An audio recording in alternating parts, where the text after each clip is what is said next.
Hey, everybody. How are you? Get this going in. We're excited to start our lunchtime presentation and continue our 100 years anniversary for Scripps as we celebrate each month with our lunchtime presentation and our upcoming event, of course, September 9th and 10th, where we'll be having an in-person on-campus event celebrating 100 years, and you'll hear more about that in the coming weeks. So I want to thank Dawn Carr for being here. And Dawn is unique in that she was in our first cohort of PhD graduates, if I'm getting that correct, Dawn. So I think that's really cool being a PhD grad myself and others on this call. It's nice to have you here. So Dawn is a faculty associate of the Pepper Institute on Aging and Public Policy.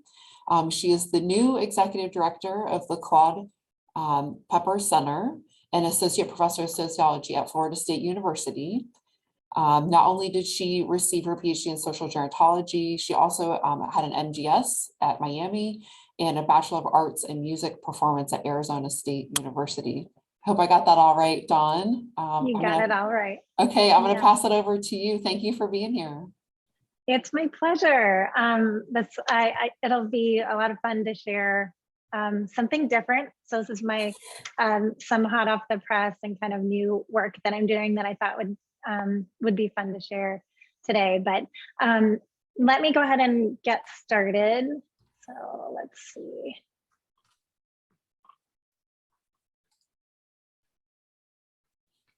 Okay, everything look okay? Yep, looks great.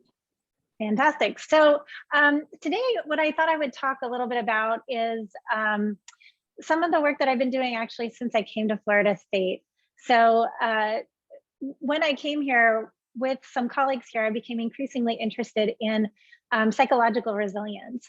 And for those of you who know some of the other grads, this was inspired by my connection with another former MGS and PhD grad, Lydia Manning. So we did our postdoctoral work at the same time, not at the same place in North Carolina.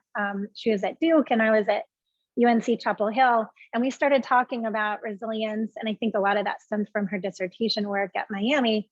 And we ended up doing some collaborative work. And subsequent to that, it's become an increasing kind of focus of the work I've been doing. So this became especially interesting to me during the pandemic. I had to spend a lot of time talking to the media about how older adults are faring and what we should expect. I'm sure many of you all had to do this kind of thing too. And they asked a lot of questions, a couple weeks into the pandemic when we really didn't know anything and had to kind of speculate. And I increasingly was like, I really want to learn a little more about, really how older adults have done. And so since then, I started doing a lot more research, understanding resilience and how kind of COVID-19 provided some wonderful insights into how that's affected older adults. So let's see if I can get my slides to move. Let's see, there, I guess the spacebar will work. So there's a few key points that I'll start off with. One is that lots of older adults faced unique challenges with COVID-19. So although the rates of death are higher in older adults relative to younger age groups, there was a lot of headlines about 1% of older adults actually died as a result of COVID-19. It was a very large proportion who've been affected. Early on, because we knew that the risks related to COVID were especially high in older adults were, more than any other group, really encouraged to like make sure that they social distance. And we know that this is really a challenge because especially for those in long-term care institutes, and I have this picture here, became sort of all over the media, this issue of like older adults kind of being kind of separated from the rest of society. And right before the pandemic, we were talking about the consequences of social isolation and loneliness and those kinds of issues, and how this actually was a pandemic of sorts. So it kind of combined these two issues. For older adults were then being encouraged to be cut off from everyone when we know that social engagement is incredibly important. There were other issues that uniquely affected older adults because they have more medical needs. They had a harder time getting some of those everyday basic appointments that they needed for everyday care.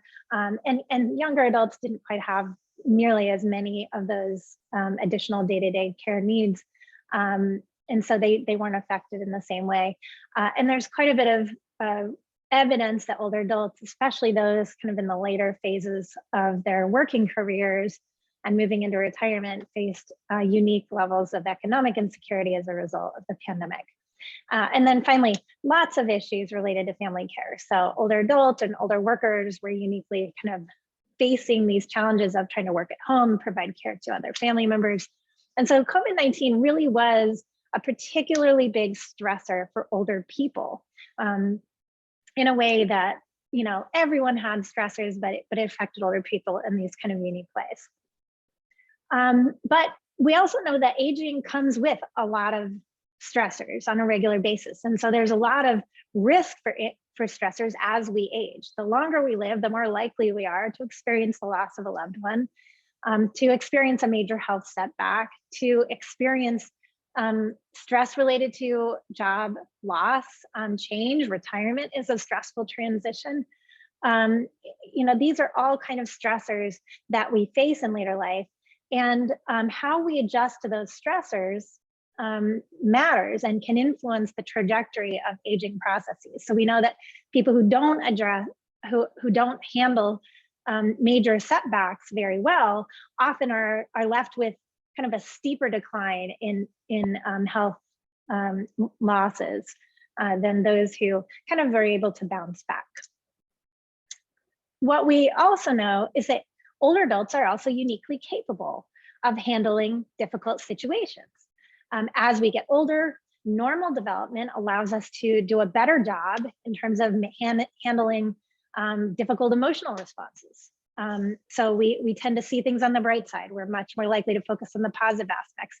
We're strategic in the way we use our time. We're more likely to kind of dig into the positive things. And what that means is that we're better at emotion regulation. So we're able to handle and kind of reflect on stressful events in a better way. We're able to say, I've experienced this before. I know I'm able to get through hard times. I've done it before. I can do it again. I've seen difficult situations. Maybe they hadn't seen the COVID-19 pandemic, but older adults were much more likely than younger people to be able to see this as temporary, as something that is going to pass and move forward. But we also know that some individuals fare better than others. And there was certainly the case that in a lot of ways, COVID-19 provided this sort of like split where some people really fared remarkably well and while others really experienced substantial setbacks. So if we think about why it's important to understand those setbacks, who did well and who didn't, this is really in line with what we try to do as gerontologists. Our key goal as gerontologists is to say, what do we do to make older adults' lives better? How do we help facilitate better health outcomes, better quality of life outcomes for older adults? And helping navigate the ups and downs of stressors is a key piece of that. And COVID-19 has become a really interesting kind of way to sort of examine what some of the things that we already know about helping navigate aging processes. It's because it affected everyone. It's a stressor that we can sort of look at across the board and say, how did people fare, and look at everyone kind of collectively and say, okay, let's take a look at this and see who recovered and who didn't. So coming back to this notion of resilience, so I became increasingly interested in resilience for lots of reasons, but one of which is that there's been a lot of evidence that suggests it's related to a lot of positive outcomes, and I'll talk a little bit about that in a minute. But what is resilience? There's obviously a lot of ways we might conceptualize this notion of what it means to be resilient, and you know, there's ways of saying it's how you respond, so it's sort of a behavior, or so we think of that as sort of resilient outcomes. And there's also different ways of sort of describing the individual characteristics and what those include. But one way that we've thought a lot more about this is in terms of certain types of characteristics that we see in resilient individuals. And what those generally capture is someone's ability to handle stressors. So because they have the capacity to address them. So these characteristics that give people the capacity to handle setbacks often include things like perseverance, or the ability to keep going, equanimity, which is kind of the ability to adjust to change, meaningfulness, or the realization that your life has purpose. So this kind of connection with meaning and purpose. And then self-reliance, or your ability to say, I have strengths that I can rely on and I trust in those. And then the last kind of thing is really this sense that, like, I know some things I just have to handle myself, and I know that I can stand on my own 2 feet. So these characteristics, perseverance, flexibility, meaning, purpose, self-reliance, and what we sometimes call existential aloneness, tend to be the characteristics that are captured in kind of this notion of having the capacity to handle setbacks.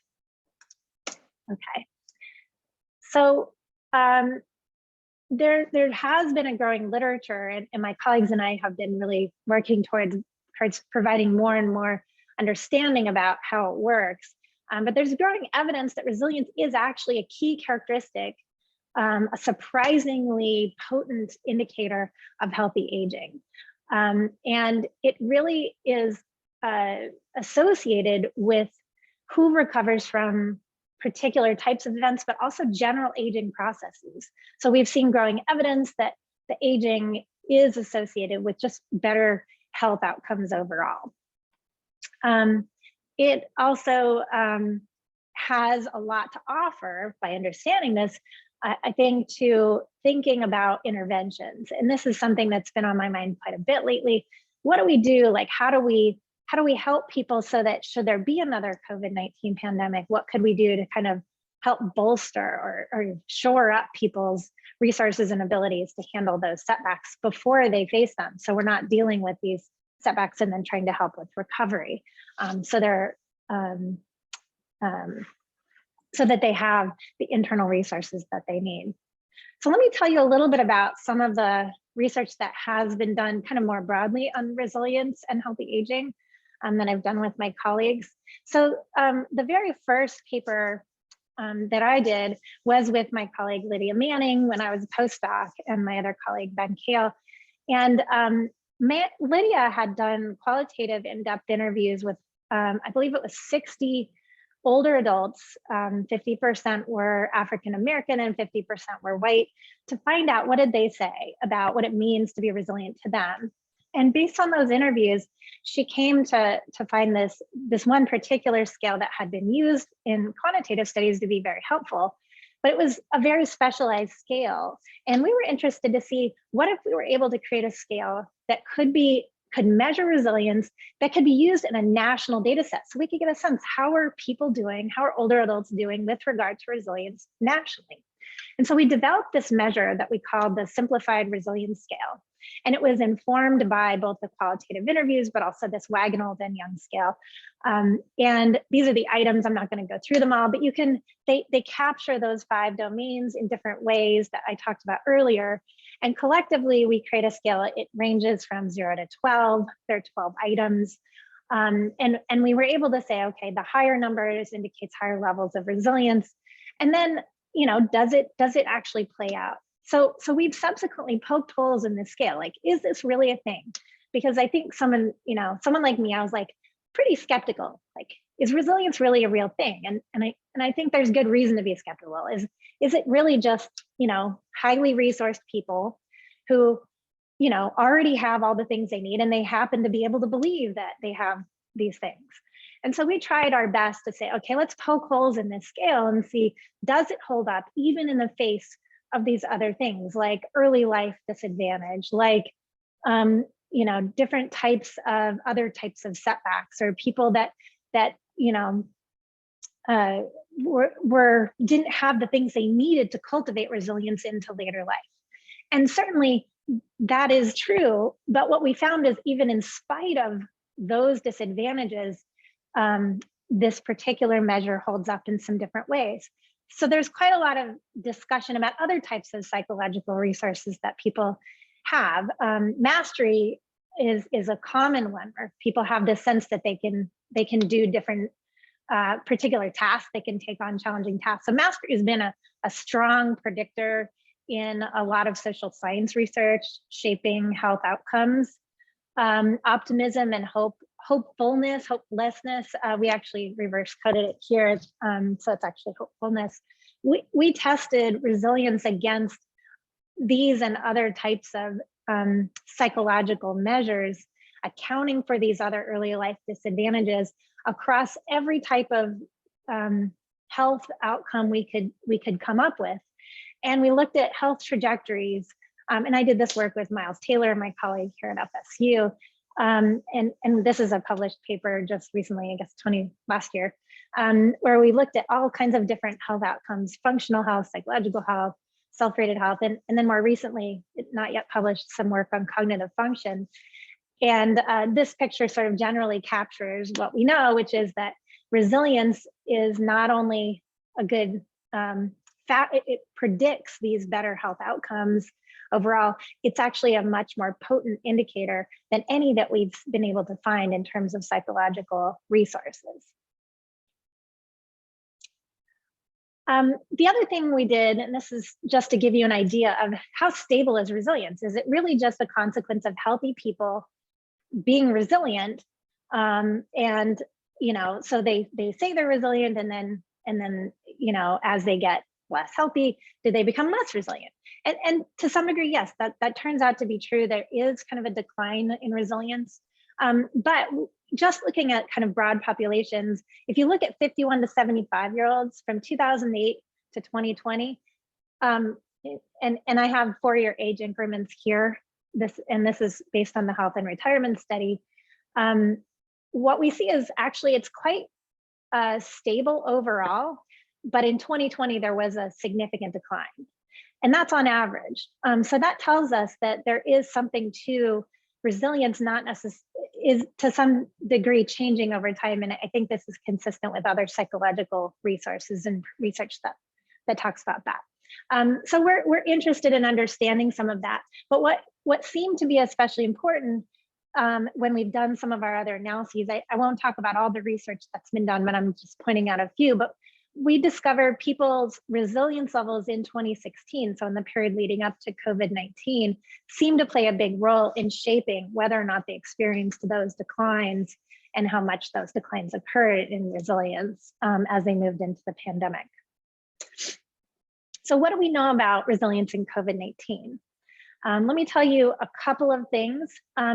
So in addition to working with national data, I actually developed a longitudinal study here at Florida State that started in 2018. We're working on our next wave of data. So if you have questions, I should add, it's not a large data set, but we'll be doing a follow-up in 2022.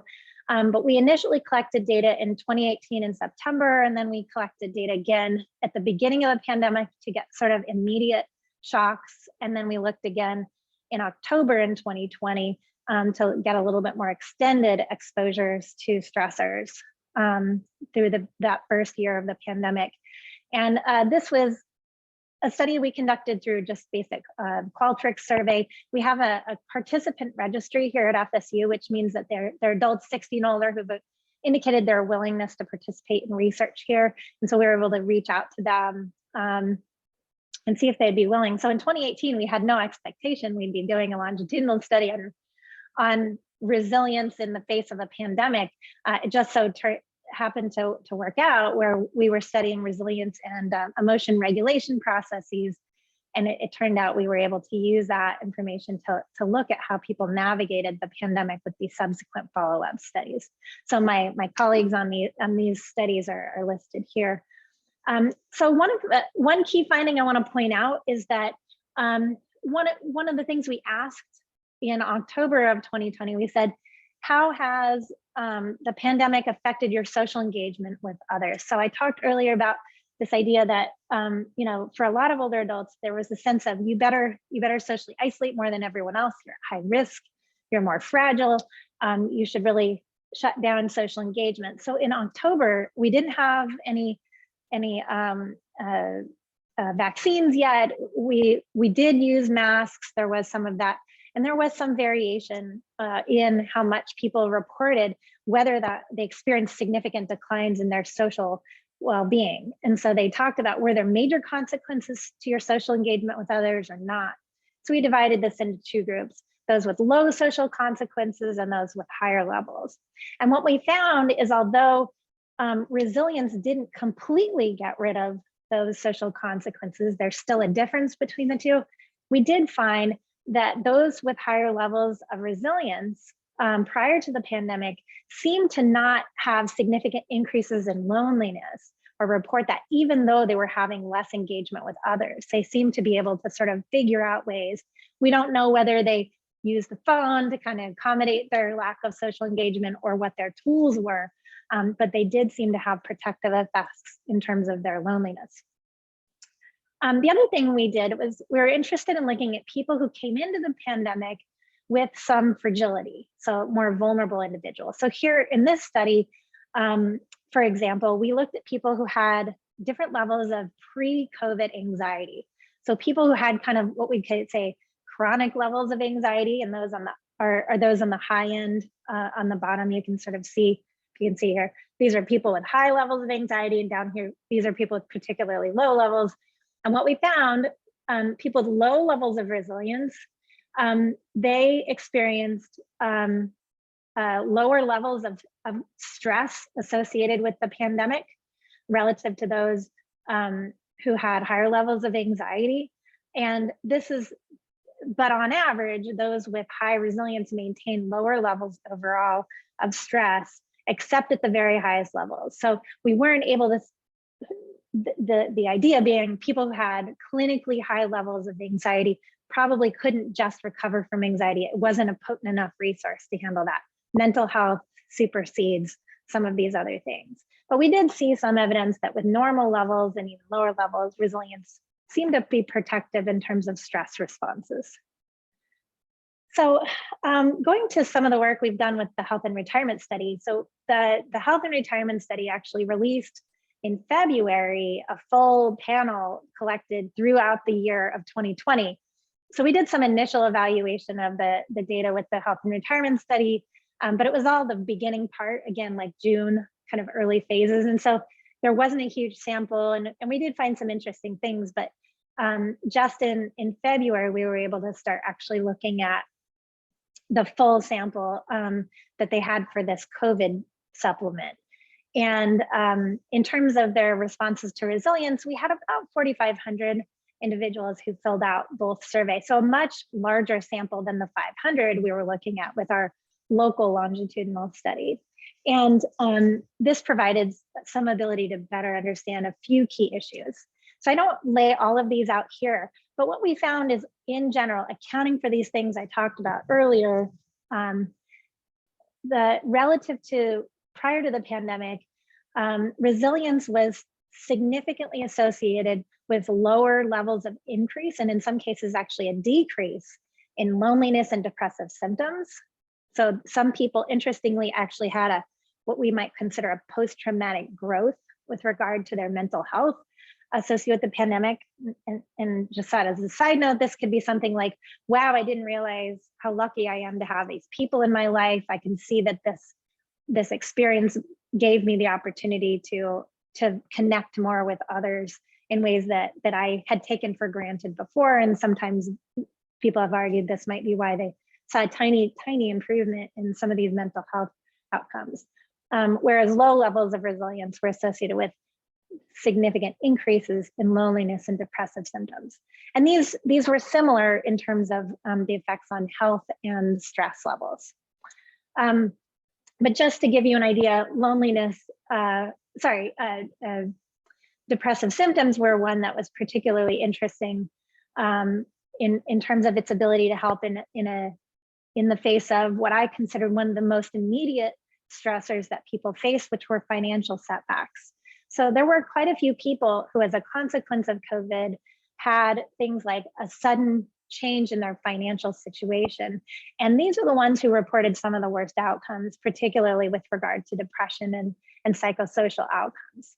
And the questions about financial setbacks included things like because of the pandemic, you couldn't pay your mortgage bill, you couldn't, you were late on a medical bill, you had a credit card bill you couldn't pay because of the pandemic, and that sort of thing. And some of that was due to job loss. We didn't differentiate all the factors contributing to these setbacks, but there were a group that was relatively larger than you would expect, that had quite a few financial setbacks as a consequence of the pandemic. So if you look at here, this is the group that had no financial setbacks, and this is depression and resilience. So you can see there is actually a statistically significant decline associated with increased depressive symptoms, whereas 0 would be no increase in depression as a consequence of COVID. And these here saw 1 increase in the CESD measure that we use. So even those who didn't have any financial setbacks, there were statistically significant increases in depressive symptoms if they had low levels of resilience. But we see a much larger gap here for those who had major hardships, but never closing the gap between the two. So they still maintained higher levels, even when they had high levels of resilience. So what we see then is that resilience is a solution that fixes all problems, but really a way to attenuate some of the stressful exposures that people face. Okay, so one of the goals I had was to say, okay, so what does this potentially mean, and how might this inform some of our goals to say, okay, both in terms of resilience and how does this experience of COVID give us some insights about what we know about aging. So one of the things that seems increasingly clear with some of the work we've been doing is you don't just arrive in later life and have a lot of resilience. This is actually something you cultivate over the course of our lives. And our research here is really quite limited in the sense that we're just asking, how resilient someone is when they're already old, and saying, does it help you as you continue to get old? And really, I think we need to be thinking of this as a resource, just like other things like getting a college education and having financial stability and a lot of these other, I'd say more, material resources that we often think of as important, as like foundational to the aging process and health. Resilience seems to be something that has potential to fill in that role. So initial evidence does show that resilience is beneficial, but it's especially true.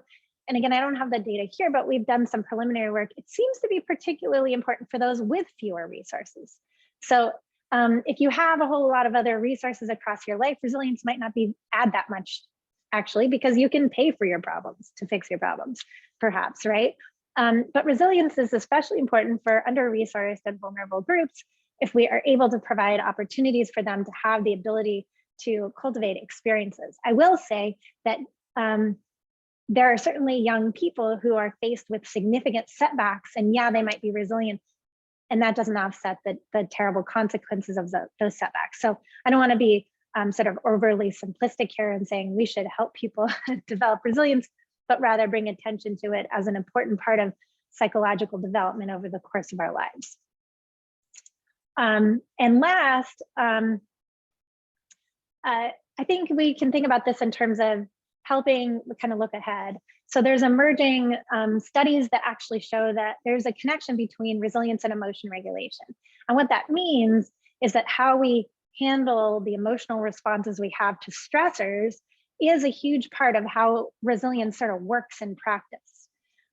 It's also related to leveraging social connections with others and some other factors. But emotion regulation is something that people actually have studied and can be changed over time. It's malleable. So it's malleable not only earlier in life. There's some evidence of resilience training during the military. It's actually the place where the most resilience interventions have been developed and have been for quite some time, largely based on this notion of helping train with emotion regulation. But it's also possible in later phases of the life course as well. At least some of our initial evidence suggests that. We do have some pilot data on an intervention that we ran on a very small group, enough that we can't publish it, but just giving us some insights as to whether it might be possible to teach people to have these kinds of things so they can bolster their outcomes. But it's important to recognize that resilience is really about purposeful engagement and your sense of identity. And these are things that can be engaged with particular interventions. So kind of the hope for the future, I think, for both my work and that of my colleagues, I think, is to think about targeting resilience interventions as a way to actually address health disparities in health aging processes, knowing that more vulnerable groups might be particularly in need of other supports to offset health disparities and promote healthy aging outcomes. This has come to our attention. And I have done some work on health disparities and resilience. I didn't get into that here, but if you have questions, I'm happy to answer some questions about that. So, and that's all I have.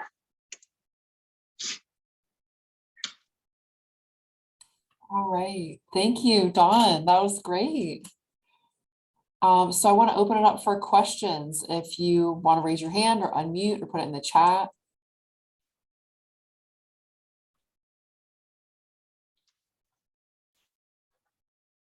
Well, I'd be willing to start out.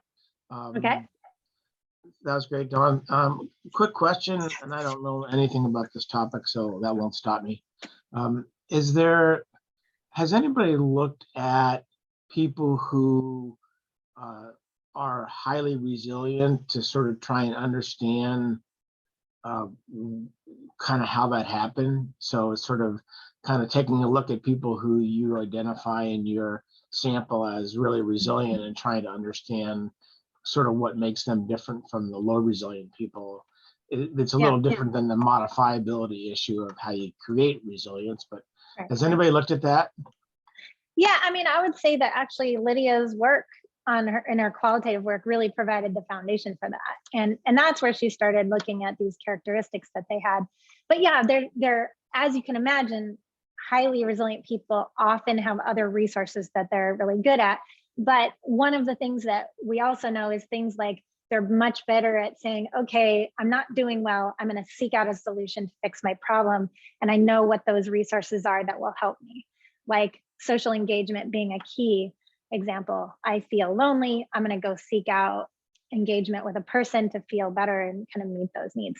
But there hasn't been like a systematic study of like, let's look at not resilient people and ones who are, because they tend to be associated with you know, sort of the things that have happened, and we don't know about causal order. So that's been kind of a challenge in that work. Yeah, so I don't know who to, I hope that answered your question a little bit. I don't know who to ask next. Leah, do you want to be the MC? Sure, So I think, Suzanne, I think you had your hand raised. Yeah, go ahead. Thank you. Yeah, I think I had mine raised first. So thanks for paying attention to that, Leah. So yeah, fascinating presentation, Dawn. I have a million questions, but I'll start with my most burning question, which is based on an assumption that resilience is something that you build throughout it is a characteristic that is sort of developed over your life course. It doesn't come and go, that it really is a state rather than, or a trait rather than a state. So to me, that begs the question, how do you possibly intervene? How do you create a resilience intervention for people who aren't who don't have that characteristic of resilience, and how would it be different from problem solving skills or you know, mental wellness counseling? Absolutely. I don't actually think that you're born with resilience. I do, however, suspect that I don't think you're born with it, but I think how the resources and the circumstances and your family culture and your social culture have a lot to do with it. I'm not saying born with it. I'm saying it's nurtured by certain circumstances throughout your life. I mean, yes, but it is possible too that the characteristics we start with set us up to be more likely. You know, the sort of things that you're born with, personality characteristics are certainly intermingling with parts of that. So I think interventions are also, you know, affected by the kind of person that you probably come to the table with. But I think in the resilience interventions that we might think of are exactly the ones you say, teaching problem solving skills, helping individuals get a sense that they do have the ability to handle things, teaching emotion regulation, helping people learn how to develop meaningful relationships with others. I don't know what they are at this point. And I also don't know where in the life course is the right place to start intervening. But I think someone should study that and start to figure it out. And I do think it seems clear, like most things related to aging, that the earlier the better, right? Like the sooner we start paying attention to these things, then the better it is. But there's no lost hope, because learning things, I mean, our little intervention on emotion regulation, like so there's something called cognitive reappraisal, which is a common for those who study emotion regulation. Cognitive reappraisal is this important thing where you change how you reappraise the stressful exposure that your emotional response to that, and you kind of rethink and learn the skills on, okay, how do I step back and change how I'm responding to this? And so for some people, they do this with cognitive behavioral therapy, things like that, where they're saying, okay, I have this trigger and I learn how to deal with my trigger, and I learn to change that. So that's supposed to help, you know, not only with their emotional reaction to kind of deregulate their negative emotional response, but also help them not be so unpleasant to other people, right? So that they have better social relationships. So I think, I mean, I'm not sure I can really get at exactly what you're asking. However, I think this is an area that there's room for lots of that, right? To be thinking in different ways. And maybe it's already what we're doing in other capacities, and it's just not something we've linked to resilience building. So being more intentional about saying, actually, when we deal with young children, you know, with the work on like purpose building in early adulthood and helping bolster a sense of purpose in adulthood, we're actually also bolstering resilience, you know, things like that. Yeah. Okay. All right. Thank you, Scott. Excuse me, sorry. Dawn, first, a great presentation. Thanks for giving us the talk. Really like the work. I read a couple of the pieces, or at least skimmed through them that you've done over the last couple of years. I really like the resiliency topic. So I'm going to ask you a question as a sociologist rather than a psychologist, and say, and I try to pretend I'm a sociologist a lot these days. So resiliency is always thought of as a psychological resource in a lot of ways. Yeah. And I want to challenge you on maybe some future research stuff to think of it also as a social resource. And so the example I like to give is, I'm trying to remember the exact date. This is going to be back in the 1990s. You have to search for it if you want to try and find it. Frank Furstenberg was working in Philadelphia on like MacArthur Study Foundation stuff, I think, with young adults, really young African-American men in particular, and their success, what made them resilient. And at least a couple of cases, I remember there's one case in some of the case studies they did where nothing made sense for the kid being successful. You know, it didn't have the economic resources, didn't have that. But what they found was it was the mother. And the mother didn't also have those resources, but she had this sort of psychological resilience herself. Right. And it was her resilience that transferred to the son. And so I'm wondering if you've thought about, in that sense, in going forward, something like the HRS where you have couples data, you know, if you've got a spouse who's resilient in their own psychological resilience, does that transfer to the other spouse? Does that make the couple more resilient? And so you have a social effect of resiliency going forward to be protective not only of the individual, and if that's the case, does that modify your way of thinking about these kind of interventions, perhaps, that you're thinking about with resiliency? I have thought about dyadic analyses with resilience and seeing, like, if you're around resilient people, does that make you more likely to cultivate resilience? And I will say we did publish a study, we called it the Bad Mom paper, because what we found was we were looking at people who are exposed to combat in early adulthood, and how did this affect their sort of lifelong responses. And so we measured their life, I think it was life satisfaction was kind of the measure we honed in on.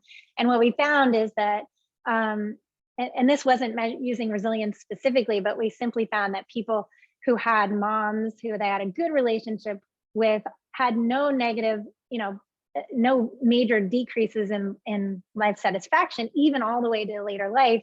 But those who had negative relationships with their moms, this was a strong predictor of bad outcomes in terms of how they were exposed to this stressor. And that's really interesting, because what that says is, just like what you say, the ability to kind of respond to these things is based on what they learn. The relationships that they have, that you practice in early life, stick with you. How do you cultivate meaningful connections with others? So it seems clear that not only would it affect you early in life, but it might even predict who you choose to partner with.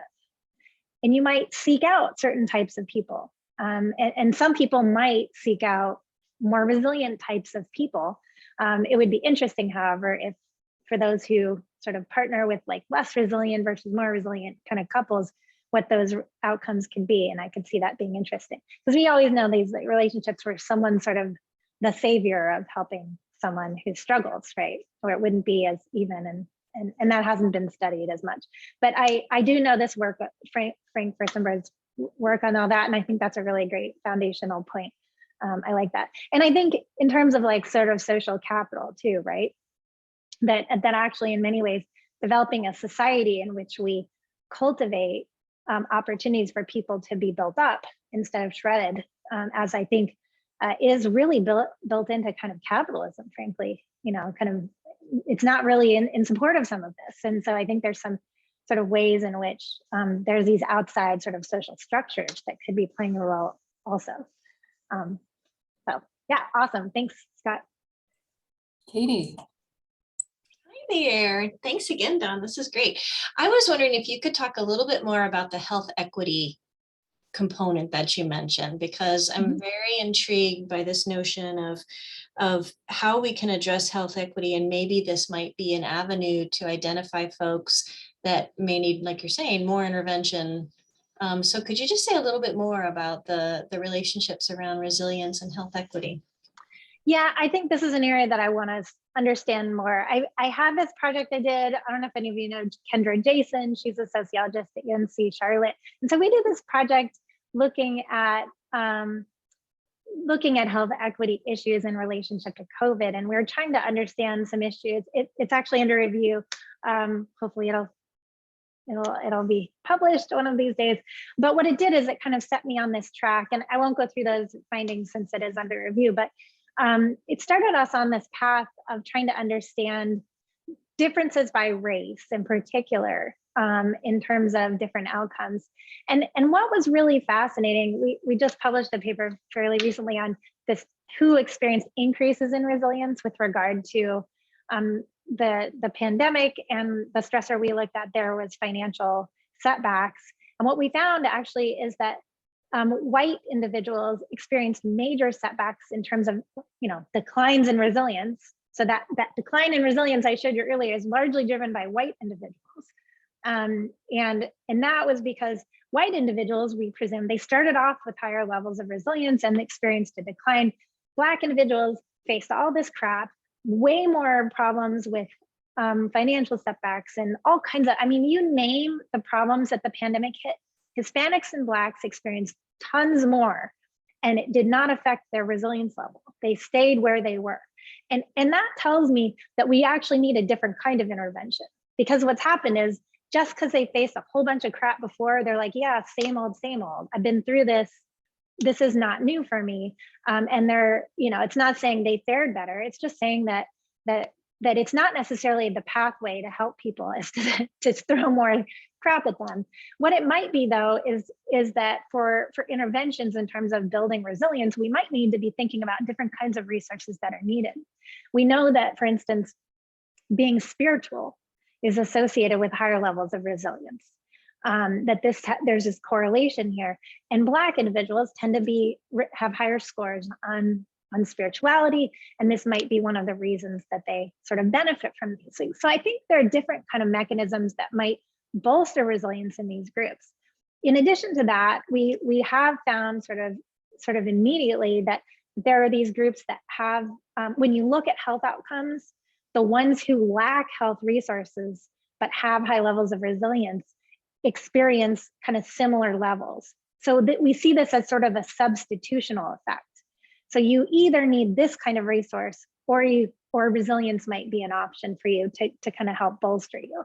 So I think when we look at individuals who have the combination of low levels of education, low levels of financial resources, maybe historical kind of setbacks in terms of their family upbringing, and they're more likely because of that to have lower levels of resilience, those are the vulnerable populations that need more attention. I guess that's where I would focus. What the solution is, I'm not sure yet, but hopefully I'll find it. Suzanne. Since I've already had a turn, I'll let Linda go next. Okay, thank you. I don't want to overlap, but I was thinking about what great qualitative research this would be for people that, you know, we talk a lot about cumulative advantage and cumulative disadvantage. And sometimes in thinking about people,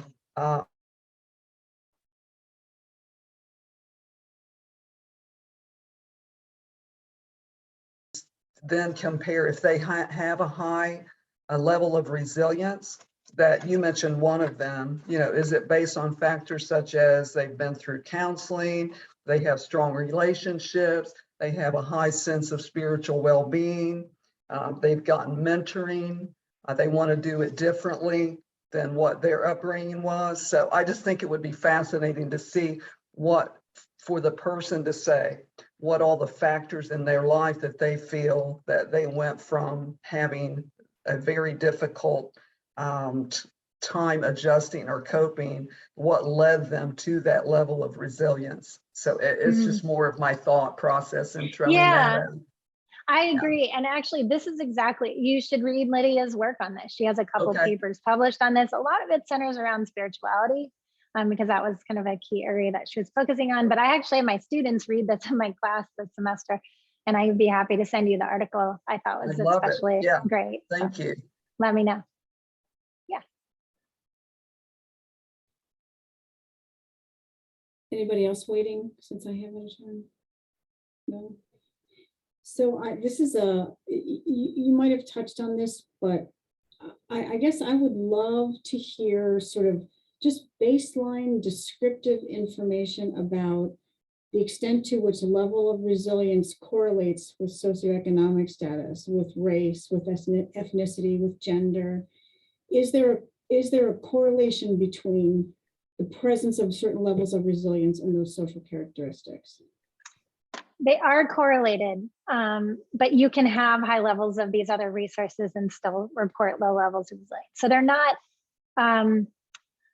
they're not a proxy, is what I'm trying to get at. So there are plenty of people who have moderate to low levels of resilience who are highly resourced in every other way. It's also true that there are people who report high levels of social support and other things that we would expect is a consequence of being the kind of person who has high levels of resilience. They're good at these particular skills. And it is also possible and not rare for people to have high levels of social support and low levels of resilience. So it doesn't exactly answer your question, but yes, it's certainly true that people who are high on resilience also tend to have higher other resources. And parsing this out is really hard. Like, we have to go so far back in the life course to be able to say, okay, at what point did you have no resilience, and then what came first? So one of my students is using Add Health data, which is a study of adult development. And he's looking at these predictive factors related to education, for instance. And what he has, and again, paper under review, we have a lot of stuff in process, so I apologize. But his key finding is that if you look at resilience, after you look at people who are educated and say, okay, how much of the resilience equation is due to getting a college degree versus your home environment. And we find that actually the college degree is more predictive of how resilient you are in adulthood. And education is predictive of midlife health. So he also looked at midlife health. Resilience is a piece of that puzzle. So part of the ways in which people become educated, that helps bolster their sense of mastery and I can handle hard things. And that leads to higher levels of resilience, which, by the way, opens doors in different paths in the life course that other people don't have access to, which then improves health. And we see that even at what he's looking at is this, I think is wave 5, it's around 38-year-olds. And so you already see these initial effects where they're experiencing improvements in different kinds of health outcomes. And so we say, okay, well, maybe part of the way that education is so good for you is because of resilience. So we did a study on that, looking at cognitive function in later life. And what we find is education independently, by the time you get to later life, continues to be such a potent thing for capturing other resources that it becomes an independent factor unrelated to resilience entirely. So there's independent effects from resilience and independent effects from education, and they're not dependent on each other by the time you get to later life. I don't know if that makes sense, but Yes, thank you. yeah. Scott, did you have another question? Actually, not a question, but a quick comment for you, Dawn. A suggestion, I don't know if you're familiar with his work, but Stephen Hitland up at the University of Iowa, he does mostly stuff on values, which is not the one I want you to focus on, but he did some work earlier on, probably a decade ago, 10 to 15 years ago, looking at agency and optimism and planfulness, sort of using the Clausen pieces. And as I'm thinking about how resiliency is being played out here and pieces of optimism, mastering some of the other pieces, you know, I think a question from just the pure social scientific aspect is resiliency a unique item, or is it a component of agency? And is that what really ties you together with, you know, social resources and education and social standing, as well as the sort of association with mastery or optimism that are there? I mean, I think that's been the sort of open question. There's a much deeper theoretical question there. It's not that you wouldn't use resiliency going forward, but understanding that might help really untangle some of these relationships across the life course, like the one you're talking about with education a little bit more. So it just a worthwhile read to take a look at some of the stuff on that. And I do think, I mean, thank you for that. And I kind of what we've found, and I'm trying to remember, as we've run, again, because I was so skeptical, I like to study things that I generally like, this can't be meant. It's the best way, because it's like being agnostic. I just don't, I'm not sure about it, right? About it. And so we poked so many holes in this. What we did find is pretty clearly that this is not agency. It's a whole bunch of other things, and that maybe resilience actually is the combination of all the best characteristics in terms of helping facilitate all kinds of different ways in which we effectively reach, you know, engage in better health behaviors and have better relationships and all the stuff we already know. And maybe what it is it's actually kind of handpicking kind of all the things that turn out in combination. It's sort of like, this helps, this helps, this helps. And resilience seems to like cherry pick the core things that seem to be most strongly associated that. So it includes agency, optimism, planfulness. It's actually all of those things, or it captures to some degree all of those things. So that's really, I'll go back and look at that as well. Thanks. All right, we just have a couple minutes left. Any other questions or comments? Really great discussion, good questions. Yeah, I feel like I'm at a job talk. Yeah. You guys are great. Suzanne, yeah. Yes, sorry, I'm fascinated by this topic, and part of it is from talking with people who are in education, like K through elementary and middle school education, where there's a lot of discussion about the concept of grit and how you help your Angela Duckworth. Angela Duckworth, exactly. So can you talk about the difference between grit and resilience? I have never tried to do that, but I have heard other people do that to some degree. And I think they view grit, and there's actually some people who argue that grit isn't quite what it's all cracked up to be, because there's this sense of handling just hard things, like pushing people to handle hard things without these sort of emotional support systems that go along with it, and that maybe it's been oversimplified. And actually, I think Angela Duckworth has talked a little bit about that.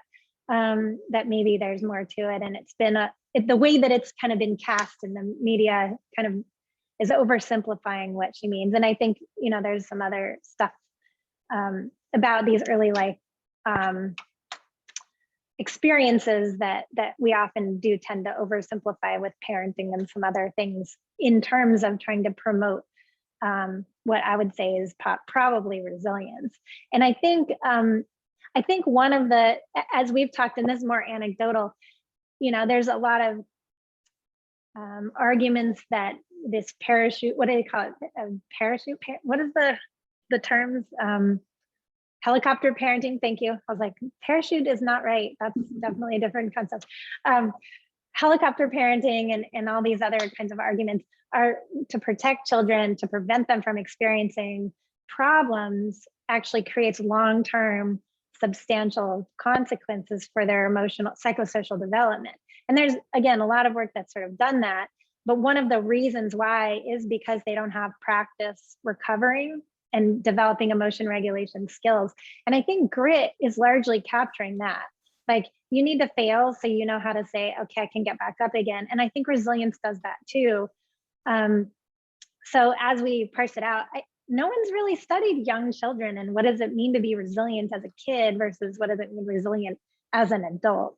I think we've mostly focused on things like those kind of more isolated characteristics that we think leads to, like, what are the things that happen in early life can get you to being able to go to college and be successful and finish a degree and get to the next steps. And I think sense of purpose, ability to handle setbacks, you know, willingness to take risks. I mean, there's a lot of research on all those, and I suspect all of them are really correlated with resilience, but it'd be super fun. I'm just probably not the right person to study children. Thank you. Awesome presentation. All right. Well, thank you, Donna. Let's give her a round of applause. Thank you for being here. Thank you, everyone, for joining us. Thanks so much. It's great to see all of you. Thank you. Absolutely. Thanks, Don. I'll see you. See ya.